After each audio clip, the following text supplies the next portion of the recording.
There were good free agent guards available this offseason, and then there's Brandon Scherff. He's just on another level. He has so much talent, and in an already kind of depleted offensive line room that the Jaguars have, getting a star guard, well, it's going to help him a lot. All right, so let's start things off with a play like this. So he's the right guard, number 75. I've highlighted him on your screen. He is the guy in that box. He will be having a one-on-one block here. And I'm just going to show this play, not even breaking it down too much, but just kind of show what we're dealing with here. Look at how, he's just going to completely shut down this defensive tackle trying to create pressure, and that's really what he's capable of, is he's constantly going to make you have a hard time to get pressure up the middle, and he's kind of someone where it does a lot of stuff, right?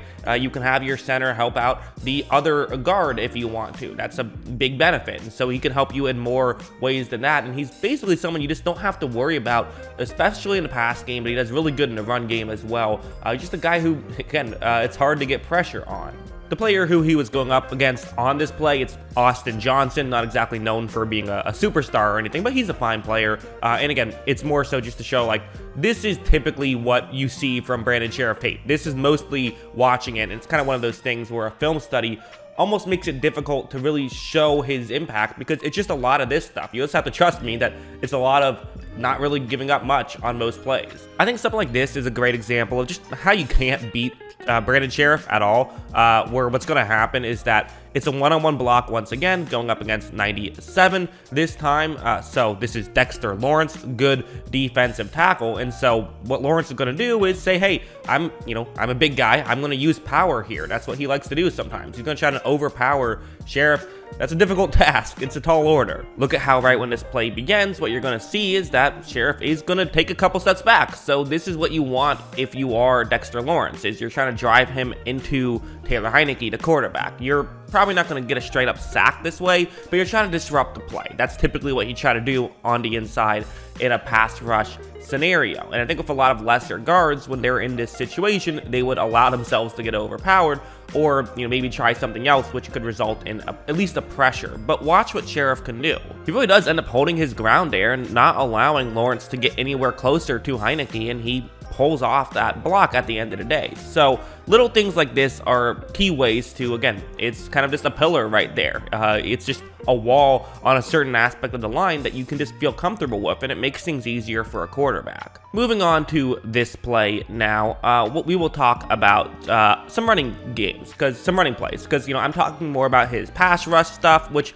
let's be honest, like pass blocking, that tends to be what people pay more attention to, but he's about equally as good of a run blocker as pass blocker. There isn't like a huge jump one way or the other. If I had to pick, I'd probably say he's more of a pass blocker, but it's close. He's good at both. And while I would certainly say his athleticism isn't something he's known for necessarily, he still is a pretty good athlete. And this is going to be a good example where you see the guy who is trying to block in this running game, and basically the way he has to do this is it's a run to the right. So he has to get to the right of that Giants player. If you just block him, forward, then you're just blocking him into a running lane. That's not what Scherff wants to do, obviously. And so look how right when this play begins, you do see him kind of twist like that, and he is able to get over and get himself just into leverage that he wants to. He's going to be able to successfully pull off this block now just because he was able to get over. It's that quick footwork early on, and also great hands, getting his hand placement where he wants to have it. That's always going to help. And as you see, he of course has the power to pull off the rest of this and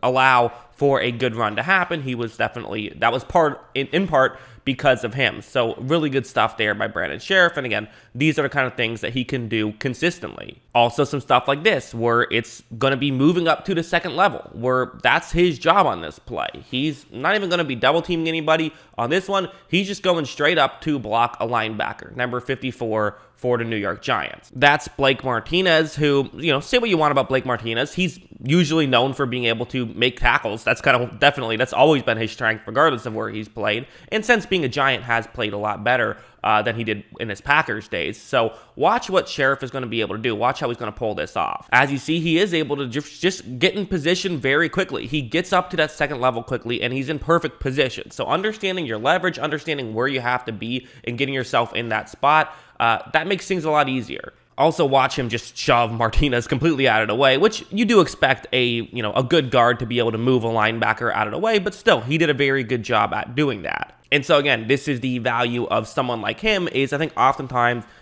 there certainly is a fair argument to, and an argument I kind of believe in a little bit of like, well, maybe you should just have 5 guys who can make their blocks. That's more important than having, one star. But the idea of having a star, like you could certainly make the argument Brandon Scherff is that, well, like in the running game, you can have someone go up and make a difficult block, and that's where, bigger runs can happen. So there is still extra value in having, instead of just having guys who don't screw up, also having guys who can succeed. Like, let's also talk about this play. So let's talk about another talented pass rusher from the inside, Leonard Williams. I mean, he's, got paid big money for his ability to rush the passer from the inside. However, watch how you're going to see Scherff just do a great job of this. Again, Williams tried to use power. There's not a lot of, space there because he is a guard, so you have less space to work with, which means power becomes more important, and Scherff has power. He's just a hard guy to overpower. So that's really kind of the luxury of having someone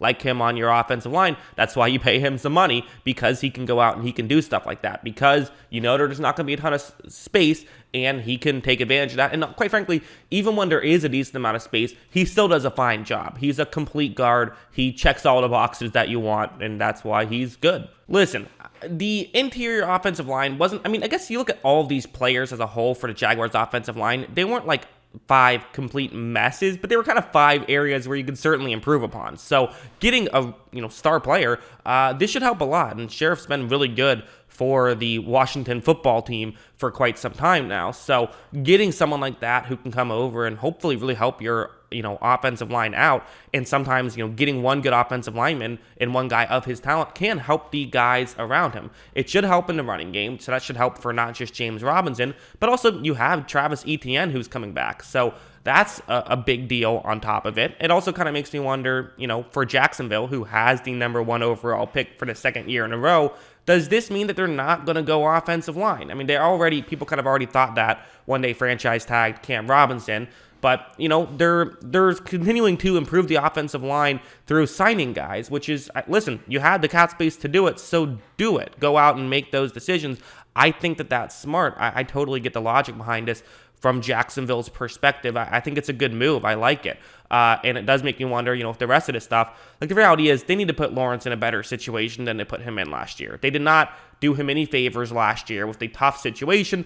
It's not all with offensive line stuff, it's with receivers as well. So, try to build that as well. But it does seem like there's more offensive linemen available than there are receivers. So that can kind of bring the price up on receivers and down on the offensive line. So that's just a big part of what I like about this move from Jacksonville's perspective. I think the Jacksonville Jaguars are in a good spot here, quite frankly, or not in a good spot, but they're in a better spot here because, listen, they got a lot of work to do. They're not in a good spot, but this was a good move for them to help them get to that good spot. And, the way you rebuild is you acquire talent. The whole point of rebuilding is to get good players. You don't have to just draft them. You can sign them as well. They got a good player here, and it's one step. They got a lot more steps to make, but you're one step closer. That's kind of what I think. What do you guys think? Let me know in the comments below. What are your thoughts on this move from Jacksonville's perspective? Always love hearing from you. And of course, as always, thanks for watching.